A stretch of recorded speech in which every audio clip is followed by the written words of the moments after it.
Friends, hello and welcome to New Light Online Academy. I am Akanksha. So friends, इस lesson में हम discuss करने वाले हैं work done during cyclic process. अगर आपने मेरे पिछले लेसन्स नहीं देखे हैं थर्मोडायनेमिक्स के तो प्लीज़ उसे जाकर देखिए, क्योंकि इस टॉपिक को समझने के लिए आपको उन लेसन्स का देखना ज़रूरी है, राइट। तो इस लेसन में हम डिस्कस करने वाले हैं साइक्लिक प्रोसेस। तो सबसे पहले हम ये जान लेते हैं कि what is a cyclic process. So friends, cyclic process एक ऐसा प्रोसेस होता है जिसमें सिस्टम अपनी इनिशियल स्टेट पे रिटर्न करता है after undergoing a series of changes. कहने का मतलब है कि a cyclic process is a process in which the system returns to its initial state after undergoing a series of changes. मैंने यहाँ पर लिखा भी है, यानी कि सिस्टम में कई सारे चेंजेस हों उसके बाद जो वो सिस्टम अपने इनिशियल स्टेट में रिटर्न हो, राइट। ऐसे प्रोसेस को हम कहते हैं साइक्लिक प्रोसेस। तो हमें यहाँ पर निकालना है work done during cyclic process. तो आइए देखते हैं कि कैसे निकालते हैं। सबसे पहले हम इसका एक पीवी डायग्राम बनाएंगे, राइट। प्रेशर वॉल्यूम डायग्राम, ये है हमारा प्रेशर एक्सिस और ये है हमारा वॉल्यूम एक्सिस। अब हम सपोज करते हैं कि हमारी गैस जो है वो अपने इनिशियल स्टेट से एक्सपैंड करती है, राइट। यानी कि हमारी गैस जो है वो अपनी इनिशियल स्टेट ए से एक्सपैंड करके अपने फाइनल स्टेट बी पर जा रही है, राइट। एक्सपैंड कर रही है हमारी gas through the point x, right. ये एक्स पॉइंट है, यहाँ से गैस एक्सपैंड कर रही है। अब हम इस पॉइंट को अपने वॉल्यूम एक्सिस से ज्वाइन कर देते हैं, इस बी पॉइंट को भी हम वॉल्यूम एक्सिस से ज्वाइन कर देते हैं। अब इस पॉइंट को हम लिख लेते हैं, suppose that the gas expands through A X B, right. ये हमने पॉइंट लिख दिया। दूसरी बात कि अब इस गैस के एक्सपेंशन में वर्क डन क्या हो रहा है। तो ड्यूरिंग एक्सपेंशन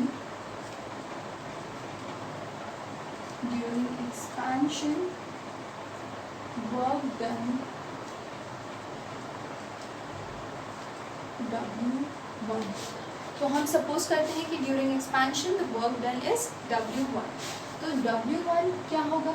सो फ्रेंड्स, मैंने आपको लास्ट लेसन में ये बताया था कि जो वर्क डन हम निकालते हैं वो होता है, मतलब पीवी डायग्राम्स के लिए जो हम वर्क डन निकालते हैं वो होता है हमारा जो कर्व और वॉल्यूम एक्सिस के बीच का जितना एरिया कवर्ड है वही होता है हमारा वर्क डन, राइट। तो इस केस में हमारा कर्व है ए एक्स बी और वॉल्यूम एक्सिस, राइट। इस पॉइंट को हम सी सपोज कर लेते हैं और इस पॉइंट को हम डी सपोज कर लेते हैं। तो ये इस कर्व में जितना एरिया कवर्ड है वो हो जाएगा हमारा वर्क डन ड्यूरिंग एक्सपेंशन। तो देखते हैं कि कितना एरिया कवर हो रहा है। So area covered is A X B D C A, right. तो एरिया जो होगा हमारा A X B D C A. अब क्योंकि यहाँ पर एक्सपेंशन हो रहा है इसलिए हम वर्क डन पॉजिटिव लेंगे, राइट। मैंने आपको लास्ट लेसन में बताया था कि जब एक्सपेंशन होता है तो हम वर्क डन जो है पॉजिटिव लेते हैं। दूसरी बात, अब हम सपोज करते हैं कि गैस जो है इसके प्रेशर और वॉल्यूम में हम फिर से कुछ चेंजेस करते हैं जिसकी वजह से गैस अपने इनिशियल स्टेट ए पे रिटर्न करती है। लेकिन अब ये गैस जो है इसका पाथ हो जाएगा ये, यानी कि ये वाई सपोज कर लेते हैं। अब जो है ये गैस, इसमें हमने कुछ चेंजेस किए, इसके प्रेशर में इसके वॉल्यूम में हमने कुछ चेंजेस किए जिसकी वजह से गैस जो है अब अपने इनिशियल स्टेट ए पे रिटर्न कर रही है through the path B by A, right. तो अब इसमें जो वर्क डन होगा उसे हम सपोज कर लेते हैं कि वो W2 है, यानी कि during compression work done W2 equals to area. अब कौन सी एरिया हम लेंगे, हम लेंगे B by A C B, right. B by A C B, B by A C B, right. तो हमने ये एरिया ले ली B by A C B B, right. कौन सी एरिया है ये वाली एरिया, ये वाली एरिया। तो एक चीज़ इसमें हमें ध्यान देना है कि यहाँ पे क्या हो रहा है, कंप्रेशन। तो W2 के आगे हम जो साइन लेंगे ये होगा नेगेटिव, राइट, क्योंकि कंप्रेशन में वर्क डन जो होता है वो नेगेटिव होता है। तो ये पॉइंट आप ध्यान दें। नेक्स्ट हम बात करते हैं कि हमारा टोटल वर्क डन कितना होगा, total work done during this cyclic process. तो हम सपोज कर लेते हैं कि हमारा जो टोटल वर्क डन है, राइट, हमारा टोटल वर्क डन जो है इसे हम सपोज कर लेते हैं कि ये W है। तो W हमारा क्या हो जाएगा, W1 प्लस W2, राइट। ये हमारा W1 प्लस W2 होगा। और ये W1 की वैल्यू क्या है, area A X B D C A, right, ये हो गया। और W2 की वैल्यू जो है फ्रेंड्स वो है area of B by A C B B, right. तो इसके आगे नेगेटिव साइन है, यहाँ पर हमने प्लस किया है तो हम माइनस ही लिखते हैं यहाँ पर, राइट, बिकॉज यहाँ पर प्लस माइनस है तो माइनस लिखेंगे। ये हो जाएगा area B by A C D B, right. तो ये हो गया हमारा। अब हमें देखना है कि इन दोनों को सब्ट्रैक्ट करने पे हमारी वैल्यू क्या आती है। सो फ्रेंड्स आप इस ग्राफ में देखिए, हमारा पहला कर्व जो है वो है ए एक्स बी बी सी ए, यानी कि ये पूरा, इसमें से हमें ये वाला एरिया माइनस करना है, यानी B by A C D B, यानी कि बचा क्या हमारे पास ये एरिया बचा, राइट, ये एरिया हमारे पास बच गया। तो हम इसे यहाँ पर लिख लेते हैं, ये बचा हमारे पास area A X B Y A, right, ये हमारे पास एरिया बचा।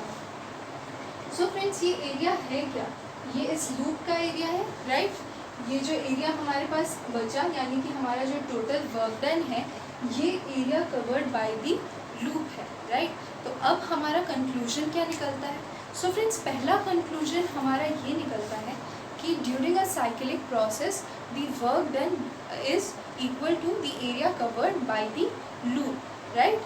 तो ये हमारा पहला कंक्लूजन है। दूसरा कंक्लूजन ये है कि अगर हम ये जो लूप की ट्रेसिंग कर रहे हैं, अगर ये हम क्लॉकवाइज डायरेक्शन में करते हैं, मैंने क्या कहा, हम लूप की ट्रेसिंग जो है उसे क्लॉकवाइज डायरेक्शन में अगर करते हैं तो एक्सपेंशन कर्व जो होता है, एक्सपेंशन का कर्व जो होता है ये कर्व हमारा कंप्रेशन कर्व के अबव लाई करता है।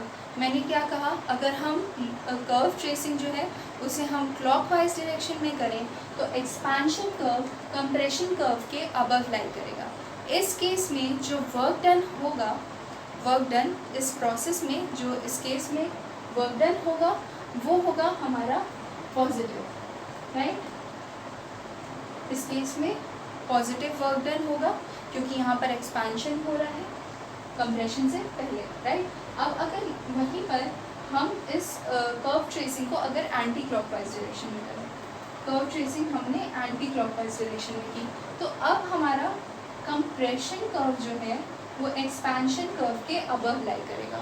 और इस केस में जो हमारा वर्क डन होगा या हमारा एरिया ऑफ द लूप जो होगा वो होगा negative, right. Area of the loop negative and work done will also be negative.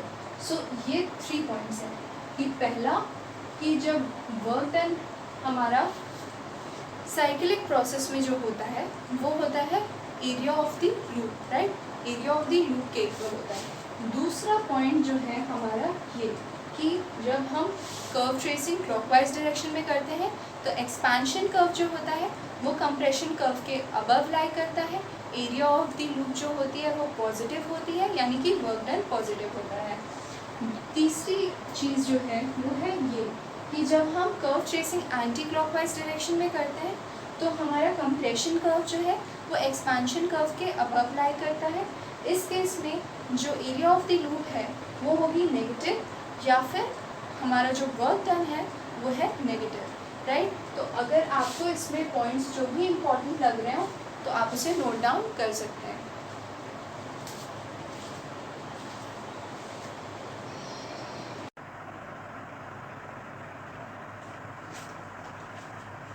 So friends, अब हम डिस्कस करेंगे first law of thermodynamics.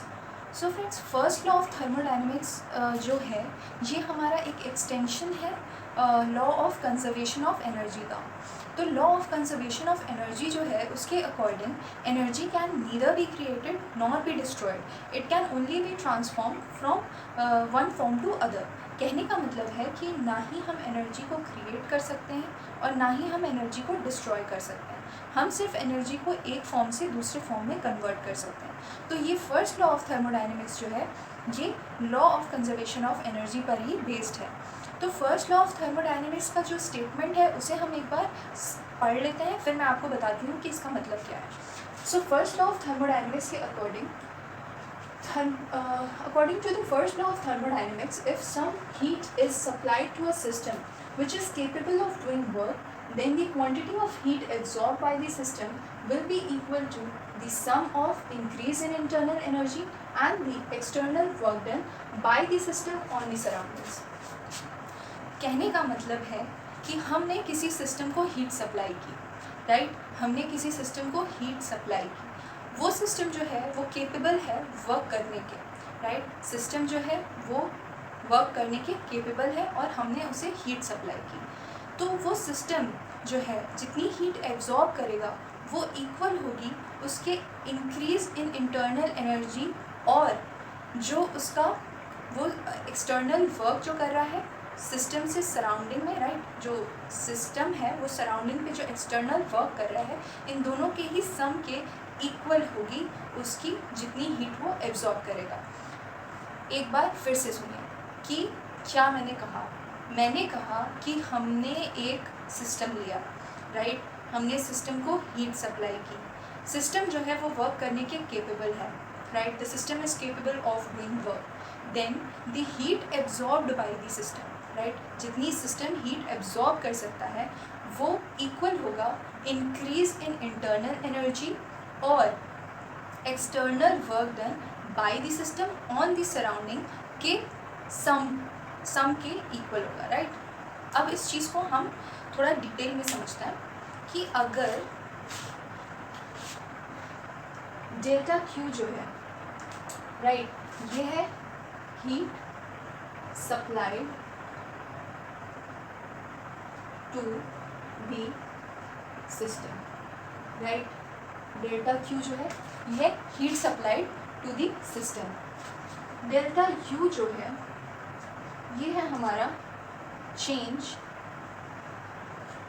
In internal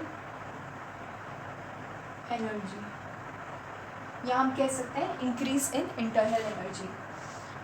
फिर आता है डेल्टा डब्ल्यू, ये है work done by the system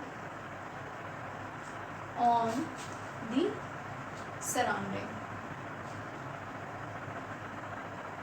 फिर according to first law of thermodynamics हम कह सकते हैं कि डेल्टा क्यू जो है ये इक्वल है delta U plus delta W के। यही तो मैंने आपसे कहा, मैंने क्या कहा कि जितनी एनर्जी, जितनी हीट सिस्टम एब्जॉर्ब करेगा वो इक्वल होगा चेंज इन इंटरनल एनर्जी और external work done by the system on the surrounding के सम के, राइट, मैंने यही आपको बताया। अब हम इस चीज़ को फिर से एक नए तरीके से समझते हैं कि हम सपोज करते हैं एक सिस्टम, राइट, हमारे पास एक सिलेंडर है, इस सिलेंडर में एक मूवेबल पिस्टन लगा है, राइट, एक मूवेबल पिस्टन लगा हुआ है इस सिस्टम में, ये एक मूवेबल पिस्टन है। अब हम सपोज करते हैं कि इस पिस्टन की पोजीशन जो थी वो पहले यहाँ ऐसे कहीं थी, राइट, ये हमारी पिस्टन की इनिशियल पोजीशन है जो मैंने डॉटेड लाइन से रिप्रेजेंट किया है। यहाँ पर कोई कांस्टेंट प्रेशर है जो लग रहा है, इस पर कांस्टेंट प्रेशर P, और ये जो इसको हीट सप्लाई हो रही है वो है डेल्टा क्यू। फिर हमने कुछ वर्क डन किया इस सिस्टम पे, राइट। ये पिस्टन जो है ये मूवेबल है, तो हमने वर्क डन किया एट कांस्टेंट प्रेशर। इसकी जो वर्क डन करने के बाद इसमें हमने इस पिस्टन को ऊपर की तरफ रिलीज़ किया, तो यहाँ पर एक डिस्प्लेसमेंट हुआ। तो ये डिस्प्लेसमेंट हम मान लेते हैं कि dx है, राइट। पहले पिस्टन की पोजीशन जो थी वो मैंने डॉटेड लाइन से शो की है, और बाद में जो पिस्टन की पोजीशन है वो ये सॉलिड लाइन से रिप्रेजेंटेड है। इस सिलेंडर की क्रॉस सेक्शनल एरिया जो है वो है A, राइट। और एक जो इसमें चेंज इन वॉल्यूम होगा, राइट, इसको हम dv कह देते हैं, क्योंकि कुछ चेंज इन वॉल्यूम होगा। हमने पिस्टन को रिलीज़ किया तो इसमें एक चेंज इन वॉल्यूम होगा। अब हम ये कह सकते हैं कि जो वर्क डन होगा, यानी कि हमारा डेल्टा W, ये होता है फोर्स इनटू डिस्प्लेसमेंट। तो जो हमने फोर्स लगाया, मान लेते हैं कि F है वो, इनटू डिस्प्लेसमेंट। तो हमने डिस्प्लेसमेंट कितना किया, sorry this is force into displacement हमने किया है dx, राइट, F dx। ये हमारा हो गया dw की वैल्यू, यानी कि वर्क डन, जो ये हमने यहाँ पर पिस्टन को रिलीज़ करने में जितना वर्क किया। अब हमें ये करना है कि फोर्स जो होता है हमारा, तो मैंने आपको लास्ट लेसन में भी बताया था कि वो होता है P इंटू ए, प्रेशर इंटू एरिया, और यहाँ पर हमारा dx जो है एज इट इज़ हम लिख देंगे। अब आपको मैंने लास्ट लेसन में ये भी बताया था कि ये जो a dx है ये हमारा इक्वल होगा चेंज इन वॉल्यूम के, राइट।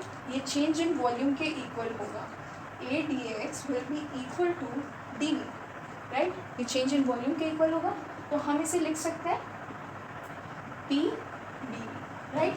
p dv हम इसे लिख सकते हैं क्योंकि a dx हमारा dv के इक्वल हो गया, और p हमने एज इट इज़ यहाँ पर लिख दिया। तो अब हम इस फर्स्ट लॉ को, ये जो हमने फर्स्ट लॉ पहले से निकाला था, इसे हम लिख सकते हैं delta Q equals to delta U plus P dV, लिख सकते हैं हम इसे, राइट। अब अगर हम चेंज इन वॉल्यूम जो है इसे dV ना लेके डेल्टा V अगर हम ले लेते तो ये भी डेल्टा V हो जाता।